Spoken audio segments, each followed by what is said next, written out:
শাহবাগে ব্রিফিং করছেন প্রকৌশল শিক্ষার্থীরা। আমরা সরাসরি চলে যাচ্ছি সেখানে।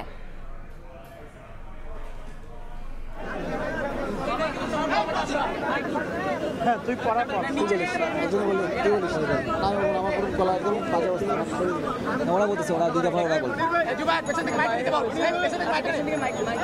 মাইকের চারটা লাগবে নাহলে হ্যাঁ আমাদের মাইকে বলতে হবে ভাই আমরা এ পড়ে গেছি একটা এ পড়ে গেছি এই পুরুষ ভাই এখন তো কোন টাইপ ওই যে ওই পাশে ওই যে ওই পাশে এটিএম এখানে তো এটিএম নাই আরে ওটা পরে এটিএম এর হাতে ধরাই দাও এটিএম এর হাতে ধরাই দাও ভাই যে এটা MIST কেউ নাই MIST কেউ আছে MIST কোন প্রতিনিধি কি আছে MIST আচ্ছা গোপালগঞ্জ বিজ্ঞান ও প্রযুক্তি বিশ্ববিদ্যালয় থেকে কেউ আছে তাইলে সামনে আসি পাবনা আছে পাবনা বিজ্ঞান ও প্রযুক্তি বিশ্ববিদ্যালয় থেকে কেউ আছে সামনে আসি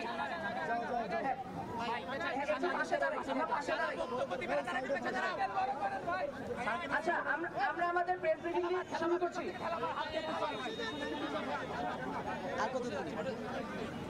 আমরা আমাদের প্রেস ব্রিফিংটি শুরু করছি। আমরা আমাদের প্রেস ব্রিফিংটি শুরু করছি।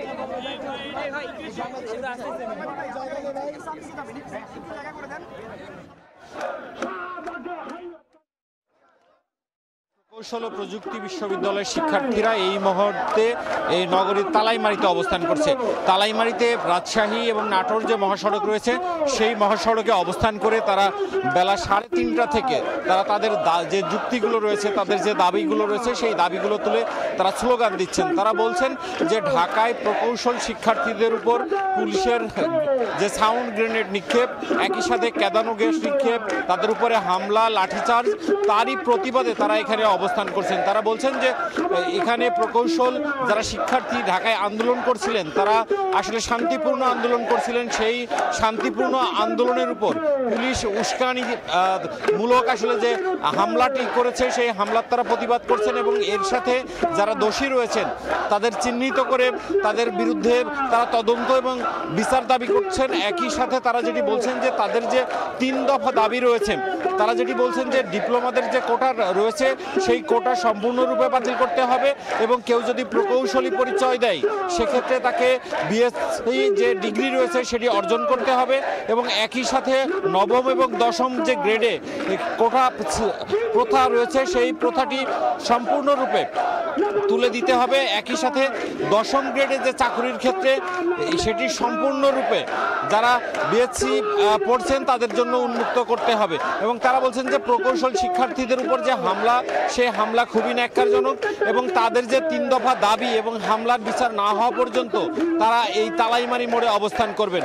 আমরা যেটি দেখেছি যে 3:30টার দিকে রাজশাহী প্রকৌশল ও প্রযুক্তি বিশ্ববিদ্যালয় রুয়েটের শিক্ষার্থীরা তাদের ক্যাম্পাস থেকে বের হয়ে আসেন, এরপরে এই তালাইমারিতে অবস্থান নেন এবং তখন থেকেই তারা স্লোগান দিচ্ছেন।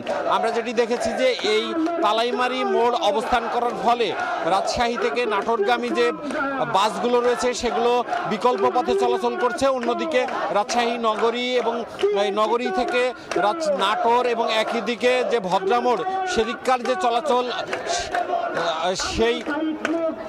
আমরা সেই চিত্র দেখছি এবং তারা বলছেন যে তাদের দাবি আদায় না হওয়া পর্যন্ত আন্দোলন চলতে থাকবে। আমরা এই মুহূর্তে যাচ্ছি বুয়েটে, সেখানে ব্রিফিং করবেন সেখানকার পরিস্থিতি নিয়ে।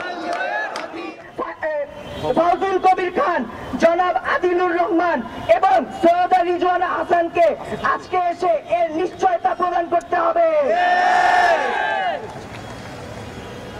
3 হামলায় আহত সকল শিক্ষার্থীদের চিকিৎসার ব্যয়ভার সরকারকে বহন করতে হবে এবং উক্ত আন্দোলন চলাকালীন সময়ে সকল শিক্ষার্থীদের সুরক্ষা নিশ্চিত করতে হবে। পুলিশ দিয়ে এই যৌক্তিক আন্দোলনে আর কোন প্রকার হামলা করা যাবে না।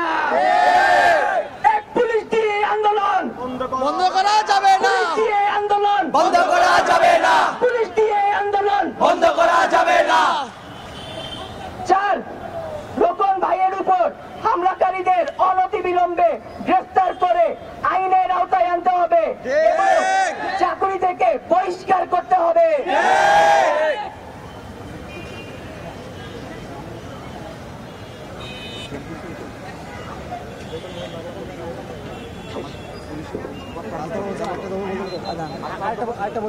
পাঁচ, যেসব পুলিশ এই নেককারজনক হামলার সাথে জড়িত তাদের বহিষ্কার করতে হবে। পুলিশ দিয়ে এই আন্দোলন বন্ধ করা যাবে না। পুলিশ দিয়ে এই আন্দোলন বন্ধ করা যাবে না। পুলিশ দিয়ে এই আন্দোলন বন্ধ করা যাবে না। পুলিশ দিয়ে এই আন্দোলন বন্ধ করা যাবে না। পুলিশ দিয়ে এই আন্দোলন বন্ধ করা যাবে না।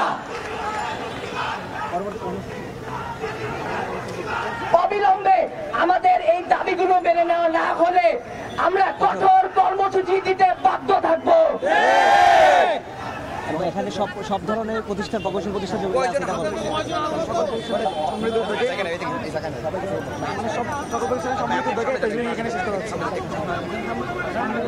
বলে দেন সকল প্রতিষ্ঠানের সম্মিলিত উদ্যোগে সব প্রতিষ্ঠান আমাদের দাবি মেনে নেওয়া না পর্যন্ত আমরা সকল শিক্ষার্থী ঢাকা এবং ঢাকার বাইরের সবাই আমরা আজকে এইখানে অবস্থান করব। প্রেস ব্রিফিংটি শেষ করা হলো।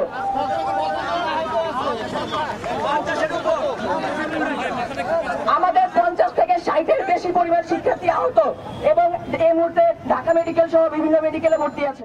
কিন্তু প্রকৌশল শিক্ষার্থীদের উপর যে হামলা করা হয়েছে, যে সাউন্ড গ্রেনেড ছোড়া হয়েছে এবং কাঁদানে গ্যাস ছোড়া হয়েছে, তার প্রতিবাদে চট্টগ্রামেও কিন্তু আন্দোলনে নেমেছে শিক্ষার্থীরা। বিশেষ করে চুয়েট অর্থাৎ চট্টগ্রাম প্রকৌশল ও প্রযুক্তি বিশ্ববিদ্যালয়ের শিক্ষার্থীরা কিন্তু প্রায় এখান থেকে 30 কিলোমিটার দূরের সেই রাঙ্গুনিয়া রাউজান থেকে তারা এসে কিন্তু এই আন্দোলনে যোগ দিয়েছে।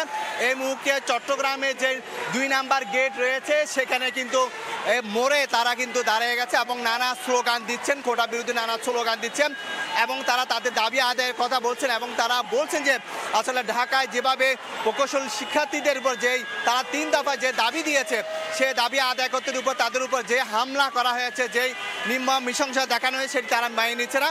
সেজন্য চট্টগ্রামে যে প্রকৌশল বিশ্ববিদ্যালয়ে চুয়েট রয়েছে সেখান থেকে 4 থেকে 5টি বাসে করে শিক্ষার্থীরা এই মুহূর্তে এসে কিন্তু এখানে এসে জড়ো হয়ে আছেন এবং এখনো পর্যন্ত কিন্তু তারা রাস্তা অবরোধ করেনি। তবে তারা বলছেন যে তাদের যদি দাবি মানা না হয় তারা রাস্তা বসে যাবেন এবং এখন তারা মোড়ে দাঁড়িয়ে কিন্তু এই আন্দোলন করে যাচ্ছেন। যদিও আশেপাশে সড়কে যানবাহন চলাচল কিছুটা ব্যাহত হচ্ছে, যদিও এখনো পর্যন্ত তারা রাস্তা ব্লক করেনি এবং যান চলাচল স্বাভাবিক রয়েছে এবং পুলিশের পক্ষ থেকে পর্যাপ্ত নিরাপত্তা ব্যবস্থা রাখা হয়েছে। আমরা জানি যে এই ডিপ্লোমা প্রকৌশলীদের প্রকৌশল শব্দটি ব্যবহার না করা, তাদের 9ম গ্রেডে উন্নীত না করা এবং 10ম গ্রেডে শুধু স্নাতক প্রকৌশল লিখতে পাবে, এই 3 দাবিতে কিন্তু দীর্ঘদিন ধরে তারা আন্দোলন করে আসছে। তার অংশ হিসাবে আজকে ঢাকায় যে যমুনার অভিমুখী তারা লং মার্চ শুরু করেছিল, তখন সেখানে পুলিশ তাদের উপর যে হামলা চালিয়েছে, কাঁদানে গ্যাস ছুড়েছে এবং সেই হামলা সেটির প্রতিবাদে মূলত তারা এখানে আন্দোলন শুরু করেছে এবং স্লোগানে বলা যায় এই মুহূর্তে মুখরিত করে রেখেছে চট্টগ্রামের যে 2 নাম্বার গেট রয়েছে সেই 2 নাম্বার গেটের মোড়।